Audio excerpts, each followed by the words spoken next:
Welcome to the fabulous Fempreneurship podcast series for entrepreneurs with your host, Elaine Slatter. Each episode addresses topics to help you and your business grow and succeed. Join us as we interview a variety of global experts. Welcome, fabulous Fempreneurship podcast listeners. Our topic today is passion and capitalizing on the unknown. And our guest today is Dina Ortiz from Goodyear, Arizona. So welcome to our show, Dina. It's great to have you. Thank you so much, Elaine. So excited to be here, and thank you for having me. You're very welcome. And I'd love you to tell our listeners a little bit about yourself before we get started. You bet. So I actually started as a street musician, busking in front of Ripley's, believe it or not, on San Francisco's Wharf between college classes in San Francisco. And after I received my education from there, I headed down to Southern California, where I started my first country rock band and continued on with my passion in music. I knew I wanted to be a professional musician. And we were picked up and we headed on the road all over North America and Canada. And within that time frame, I decided to go back to school and got my undergraduate in women's studies.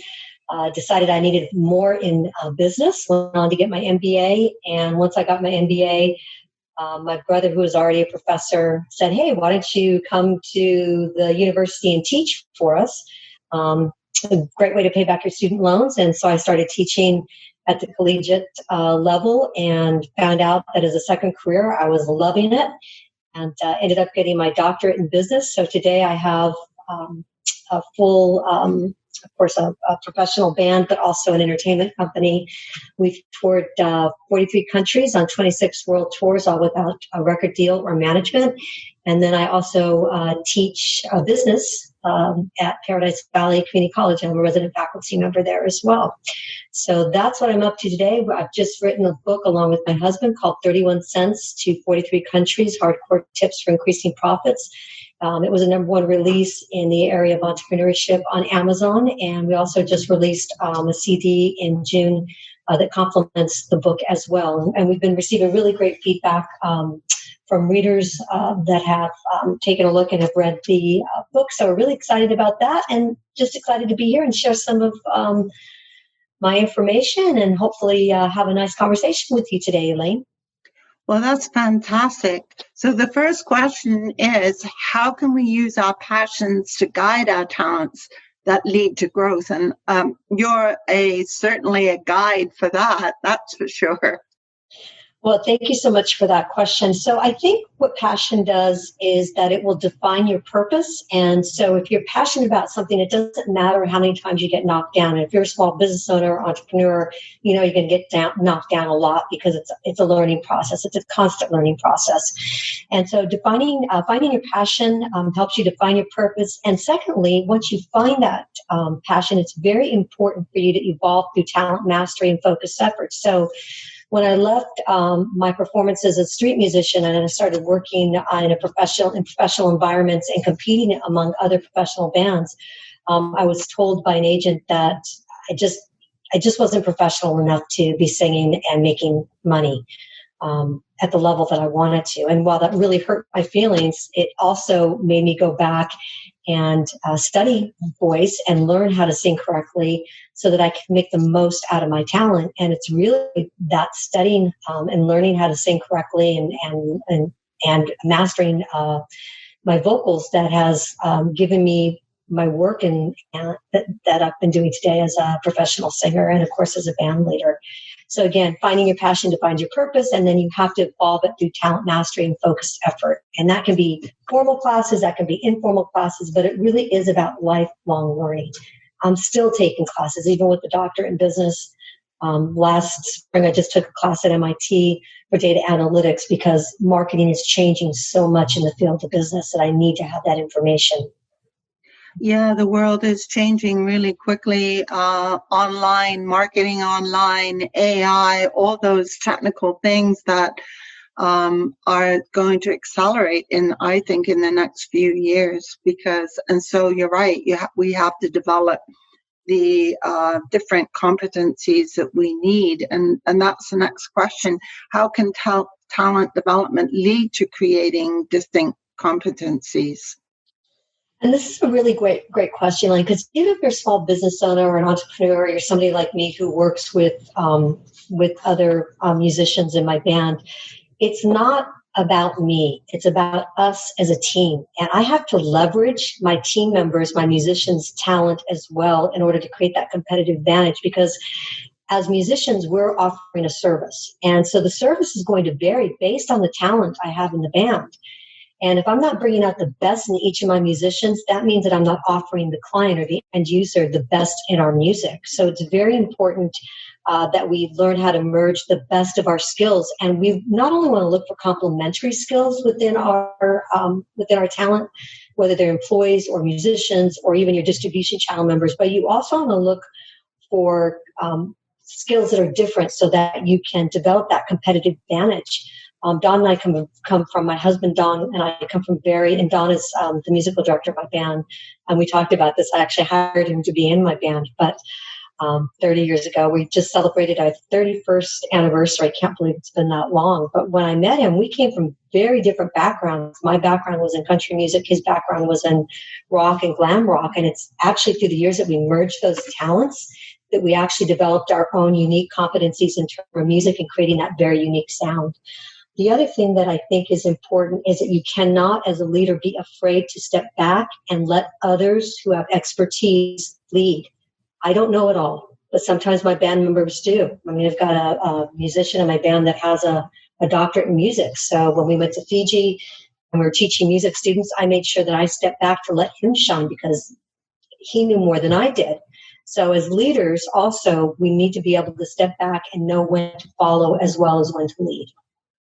Yeah, totally. I had that discussion with our podcast guests last week because we talked about the importance of building the right culture so that whether it's employees or band members, whatever it is, you've got to let them shine and give them a path for career growth or band growth, and not in the case of your band, so that they want to stay with you. Because if they're not learning and growing, they're more likely to leave and do something else with a different kind of company or a different kind of band. But if you open them up to the possibilities of their growth, then they'll stick with you. Yes, I totally agree. And in addition to that, piggybacking on that, when you allow them to lead and you allow them to shine, who does that reflect on? That reflects on your brand. That reflects on your services, that reflects on your outcome. So it's not only a win-win for them, but it's also a win-win for you as well. Yes, totally. Because then you'll all grow. The individuals will grow, then you as a corporation will grow. Everything is good. Yeah, absolutely. Absolutely. So what is the importance of embracing the unknown as opportunities to find new business pathways? Because that's always a little bit scary. Oh, let me tell you, many of my students share that they're afraid to go out on their own to start businesses because they're afraid of failure, they're afraid of rejection. But I say that we need to embrace the fear of the unknown. And, my first tour out with Armed Forces Entertainment, they sent us through Desert Storm 1, and they put us on a plane. We were supposed to be coming back from Diego Garcia back to Los Angeles. Well, it turns out they put us on the wrong plane, and they sent us into Singapore. Well, we had no visas. And the plane was then going from Singapore to Japan. We had no visas to get into Singapore or Japan. If we had panicked, if we hadn't thought, okay, how are we going to make the best of this situation, which we did, that really opened up a brand new 15-year relationship that I had with a government contract that allowed us to tour all over the world. That contract then, because we met people from the U.S. State Department, allowed us to go into another distribution chain of promoting our services or offering our services to the U.S. State Department. So sure, it was scary. Sure, it was frightening to go into a country, and possibly we were pretty much stuck on that plane until we figured out a way to get into Singapore, Japan. But embracing the fear, figuring out how to maneuver through the fear actually opened up new pathways for us in terms of delivering our services that we never would have thought were possible or would have even thought about. Well, that's a fantastic story. I love that. I don't think too many of us would be in that situation, but it was a wonderful outcome for you because you didn't panic. Right. We embraced the situation. We problem solved. We figured out what we needed to do, at least to be approved to fly out of Singapore and be accepted into Japan. And by doing that, again, we were able to open up brand new markets. And small business owners can do that all the time. If you've got a customer that you maybe has negative reviews or maybe is giving you some challenges, the idea is to figure out what the problem is, solve the problem for the consumer. And if you can do that, oftentimes what they're telling you has merit. And based on that, there may be new services, there may be new product development that you can do. It really will open up new markets of opportunities for you. You just need to listen to what people are telling you. So that pretty well is being brave then. And so by embracing the unknown, it can lead, as you say, to niche markets. And if you are in a niche market, then you're going to have reduced competition. Absolutely. And that's something that we find, years later, a lot of our competitors are like, well, you guys have this, small market, this niche market sewed up. How did you do it? And we always say, well, it kind of found us, but once it found us, we took advantage of the opportunity. And we continue to make sure that we were delivering quality services, quality products, that we were adding value, which is really important, right? And value means sharing for us because we're in services. We offer music, live entertainment. For us, that means sharing our expertise about production before an event, during the event, and after the event. So very important not only to find these markets with reduced competition, but to keep your stronghold. And you do that by adding value. And you add value by sharing your expertise with your clients. And that works out really well for us. Yeah, that's such great advice. So with so much change in the world right now, how can entrepreneurs discover fast but solid solutions in difficult situations that could lead to new opportunities? So one of the challenges I think that a lot of small business owners and entrepreneurs have is we actually don't diagnose the problem correctly.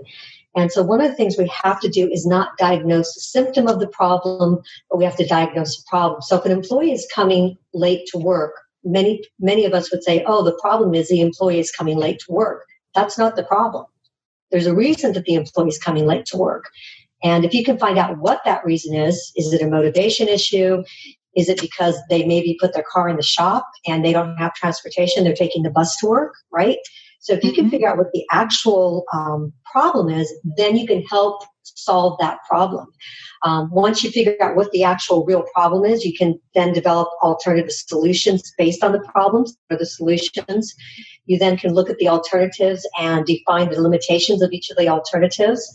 And then finally, you want to create a backup plan. Once you decide on which alternative you're going to go for, you want to create a backup plan to minimize any possible negative outcomes of limitations identified. So we work in live entertainment. If we're going to do an event outside during July, which is monsoon season for us, we know that we have to advise our clients that there has to be a backup plan because it's very possible that the event could get rained out. If you're in construction, the same thing. You've got to have a backup plan in place for an alternative if rain or the seasons interfere with what it is that you're trying to do on the outside. And then the other thing is that we have to really look for how to re-engineer our resources. We need to make sure that we are re-engineering our resources for value over volume, if that makes any sense. You want to make sure that you're optimizing your resources to save yourself money. And if you are doing that during these challenging problems, oftentimes what you'll find is you may be overspending in areas. And you can actually cut back. And by doing this, you're it actually leads you to new opportunities, right? Because now you're scaling back, and that could be profit for you, or it's an opportunity for you to take money where there might be growth in some other area that you can invest in. Yeah, that's very important in these changing times to keep an eye on that monthly, keep an eye on your profit and loss statement and go through it with a fine tooth comb, because if you're not in the position to increase your sales during this time, but hopefully you could be, then you definitely have to eye every single line on the expense side of the P&L to make sure that you can cut out all the stuff that's nice to have but not essential. And as you say, then take that money and see if you can invest it in areas where you can grow your business. Absolutely, Elaine. In fact, we this is not our first challenge because we've been in business for 30 years. But, in the U.S., we had the Great Recession in about 2008, 2009. At that time, we were not only supplying live entertainment to large corporations and to the resorts in Scottsdale, but we were supplying linens, tables, chairs. We were outsourcing it, but we were brokering that. But what we found when the Great Recession hit and we went to our balance sheet, of course, resorts were not hiring anymore. We found out that actually our band made 80% of the profit of the business. And by the time we did the proposal for linens, tables, and chairs and got the money back, it really wasn't worth it. And so during the Great Recession, we cut everything out and we just focused in and put all our money back into our live band performances. And as a result of that, we were actually able to come through and opened up new markets for the band because we weren't so busy doing tables and in the chairs, right? We became very focused on that one product, and it worked really well for us, and it continues to do so. Now we've opened back up again. We're offering, of course, our CD and our book, and we're expanding our keynote speaking and workshops and webinars. But this is a good time to do that because, again, live entertainment is at a standstill for the most part. So now we have another product line of service that we can offer and continue to make money and grow as well. So again, we're diverting our resources from live entertainment into our book and into our webinars and seminars and workshops. Yeah, that's a perfect pivot in looking at the business and dissecting it and then moving into the areas that you can grow right now, and obviously backburnering the things that you can't do, which is live performances to large groups.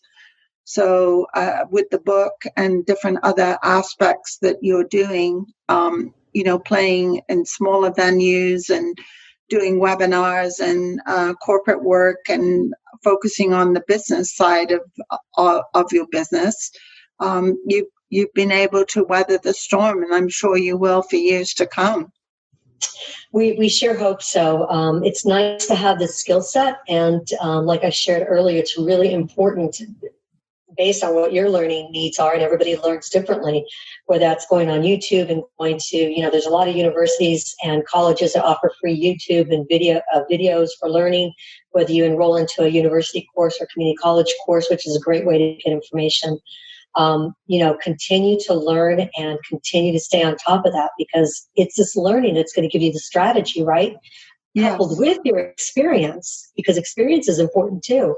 You put those things together and you really are unstoppable. Totally.